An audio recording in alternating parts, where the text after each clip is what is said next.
کچھ شک نہیں کہ اللہ ہی میرا اور تمہارا پروردگار ہے، تو اسی کی عبادت کرو، یہی سیدھا رستہ ہے۔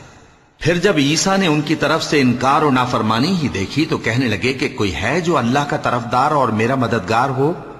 حواری بولے کہ ہم اللہ کے طرفدار اور آپ کے مددگار ہیں، ہم اللہ پر ایمان لائے اور آپ گواہ رہیں کہ ہم فرمانبردار ہیں۔ اے پروردگار، جو کتاب تو نے نازل فرمائی ہے ہم اس پر ایمان لے آئے اور تیرے پیغمبر کے متبع ہو چکے۔ تو ہم کو ماننے والوں میں لکھ رکھ۔ اور وہ یعنی یہود قتل عیسیٰ کے بارے میں ایک چال چلے، اور اللہ نے بھی عیسیٰ کو بچانے کے لیے تدبیر کی، اور اللہ بہترین تدبیر کرنے والا ہے۔ اس وقت اللہ نے فرمایا کہ عیسیٰ، میں تمہاری دنیا میں رہنے کی مدت پوری کر کے تم کو اپنی طرف اٹھا لوں گا اور تمہیں کافروں کی صحبت سے پاک کر دوں گا، اور جو لوگ تمہاری پیروی کریں گے ان کو کافروں پر قیامت تک فائق و غالب رکھوں گا۔ پھر تم سب میرے پاس لوٹ کر آؤ گے، تو جن باتوں میں تم اختلاف کرتے رہے اس دن تم میں ان کا فیصلہ کر دوں گا۔